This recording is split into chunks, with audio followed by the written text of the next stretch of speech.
엑셀 2003 기초 강의를 시작하겠습니다. 자, 이번 시간에는 연산자의 종류 그리고 연산자의 우선순위에 대해서 공부를 해보겠습니다. 연산자에는 4가지가 있는데요. 참조 연산자, 문자열 연산자, 산술 연산자, 비교 연산자 이렇게 4가지가 있습니다. 지금 순서대로 지금 우선순위대로 제가 시트를 만들어서 이렇게 정렬을 해놨는데 여러분들 외우기 쉽게 이렇게 순서대로 해놨으니까 보면서 요 순서대로 계산이 되는구나 라는 거를 외워두면 되겠습니다. 참조 연산자는 이제 3가지 정도가 있는데 콜론, 그리고 컴마, 그리고 띄어쓰기가 있습니다. 띄어쓰기 스페이스로도 사용할 수가 있는데, 자, 우리가 함수를 입력할 때, 썸함수나 이런 걸 입력할 때 잘 관찰했으면 콜론이 사용되거나 또는 컴마가 사용되는 것을 봤을 겁니다. 자, 보통 범위를 계산할 때 이미 돼 있으니까 한번 보면서 정리를 해보죠. 자, 이렇게 보면 썸함수 가로 열고 B4번 세미콜론, 콜론, 그 다음에 F4가 이렇게 입력이 돼 있죠. 이것은 B4번부터 F4번까지 요 범위를 나타내는 겁니다. 그래서 시작하는 범위, 그 다음에 끝나는 범위, 그 사이에 있는 것은 콜론으로 대체한다. 그 뜻이에요. 그래서 연결된 그 사이에 있는 B4번부터 F4번까지 그 사이가 연결되는 그 범위를 지정할 때 쓰는 연산자가 콜론 연산자입니다.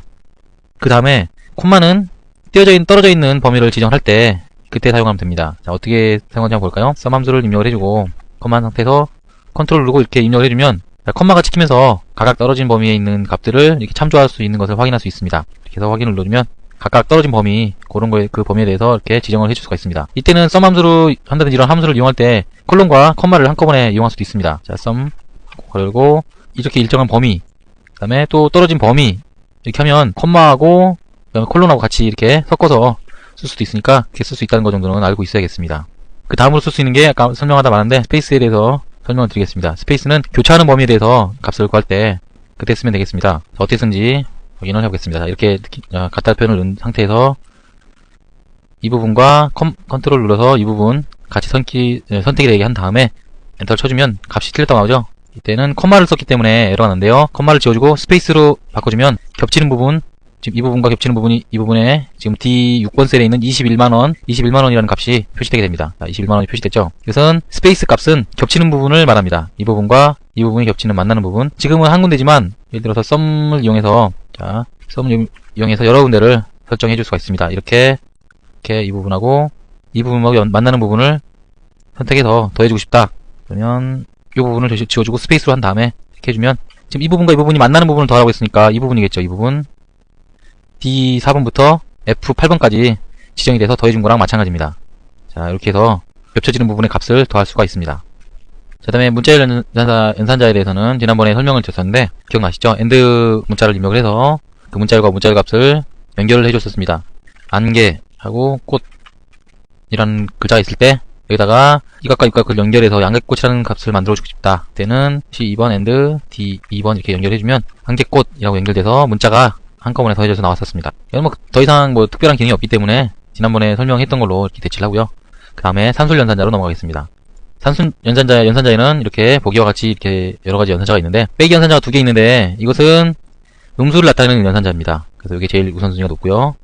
그 다음에 퍼센트 연산자, 그리고 지수 연산자. 지난 시간에 배웠던 수식 분석 모드 기억나시죠? 숫자 일자 옆에 있는 물결무늬 밑에 있는 그 다운표 비슷한 모양 컨트롤 누르고 눌러주면 이렇게 수식 모드로 바꿀 수가 있었습니다. 수식 모드로 바꿔주면 어떻게 입력됐는지 자세히 볼 수가 있습니다. 그래서 2하고 꺾은 쇠하고 3을 해주면 8이 되죠. 8.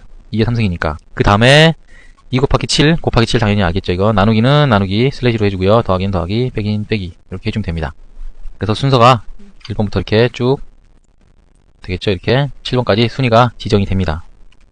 더 자세히 어떻게 계산 순서가 이루어져 있는지 알고 싶다 했을 때는 수식 계산창을 통해서 어떤 식으로 계산이 되고 있는지를 확인할 수가 있습니다. 자, 도구 메뉴에서 수식 분석, 수식 계산이라는 메뉴를 선택을 해주면요. 계산되는 순서를 볼 수가 있습니다. 자, 지금 밑줄 그어진 부분 있죠? 밑줄 그어진 부분을 잘 보면은 계산을 눌렀을 때 마이너스 0.22라고 나왔죠? 다시 한번 계산을 누르면 나누기 부분이 계산이 됩니다. 나누기 부분이 계산이 되고, 그 다음에 더하기 부분, 이렇게 밑줄 그어진 부분 이렇게 계산이 되고요. 그 다음에 곱하기 부분, 그 다음에 마지막에 빼기 부분이 계산이 됩니다. 근데 우리가 예상했던 거는 무조건 곱하기가 다 먼저 되고, 그 다음에 나누기가 다 되고, 이런 식으로 곱하기 나누기 같고, 그 다음에 더하기 빼기 같다 이렇게 우리가 배웠는데 실제로 계산하는 이 엑셀에서 계산하는 거 보면 경우에 따라서는 더하기가 먼저 계산되는 것을 확인할 수가 있습니다. 근데 그거는 값에 영향이 전혀 일어나지 않는, 더하기나 빼기가 먼저 계산되더라도 값에 영향을 주지 않는 범위 내에서만 그렇게 됩니다. 잘 보면 마지막에 이 부분 같은 경우는 이 부분이 먼저 계산되거나 마지막에 계산되고 나서 더하고 빼고 하는 거니까 그런 거에 큰 영향이 없습니다. 그래서 먼저 계산이 되는 거고요. 거의 모든 경우에 곱하기와 나누기 그게 먼저 계산이 되게 되어 있습니다. 항상 순서나 이런 게 좀 궁금하다 할 때는 이 수식 계산 창을 띄워가지고 어떻게 계산되는지, 어떤 순서로 계산되는지, 또 값은 어떻게 변화하는지 이런 것들을 확인하면 실제로 내가 원했던 값이 아니다라든가 또는 어떤 순서로 계산되는지 알아봐야겠다 했을 때 아주 유용하게 사용할 수가 있습니다. 자, 닫아주고요. 다음으로 비교 연산자에 대해서 설명을 하겠습니다. 비교 연산자는 말 그대로 어떤 값하고 어떤 값을 비교할 때 주로 사용하는데 if 함수를 사용할 때 주로 많이 이용합니다. 그래서 합격 여부를 알고 싶다 그랬을 때 if 함수를 이용해서 C2번에 있는 값이 80점보다 높다 그랬을 때는 합격이라고 해주고, 그렇지 않은 경우에는 불합격이다 이렇게 지정을 해주면 자, C2번 셀 값 95점, 95점이 80점보다 높으니까 합격이 되겠죠. 그리고 70점은 불합격, 40점은 불합격 이렇게 쭉 될 겁니다. 그래서 그렇게 지금 비교하는 연산자 이 부분, 꺾어진 이 글자 모양의 글자 이 부분이 비교 연산자가 되겠습니다. 그래서 확인을 눌러주고요. 합격이죠. 나머지는 어떻게 될까요?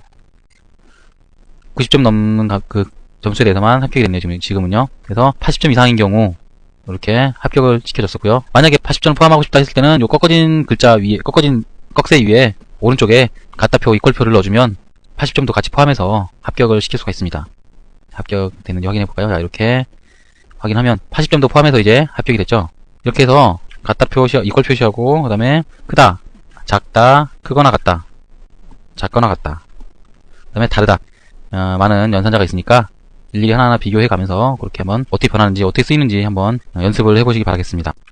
날짜와 시간 계산하기, 그리고 1년 번호에 의해서 날짜 계산되는 체계에 대해서 설명을 해드릴 거고요. 그리고 조사직 창에 의해서 어떤 셀의 값이나 셀의 수식이 변화하는 것, 그런 것들을 한눈에 볼 수 있게 한번 조사식 창을 볼 수 있는 그런 방법, 그런 거에 대해서 설명을 드리겠습니다. 자, 예전에도 날짜를 표시하면서 제가 몇 번 내부적으로는 숫자로 표시된다 라고 설명을 했었는데, 이번 시간에는 자세히 한번 어떻게 표시가 되는지 확인해보고, 또 그게 어떤 식으로 계산이 되는지 이런 거에 대해서 한번 알아보도록 하겠습니다. 자, 일단 정수부 같은 경우 정수하고 소수부로 나눠지는데, 정수부는 날짜를 나타내고 또 소수부는 시간을 나타내는 그런 형식으로 되어 있습니다. 엑셀에서 사용하고 있는 날짜 체계는 1900년 체계하고 1904년 체계가 있는데, 일반적으로 우리가 쓰고 있는 IBM 컴퓨터에서는 1900년 체계를 주로 사용하고 있습니다. 그래서 1900년 체계는 1900년 1월 1일을 1이라는 숫자로 표시하고, 자, 숫자로 한번 바꿔보겠습니다. 숫자로 바꿔보면, 자, 1이라는 숫자가 됐죠?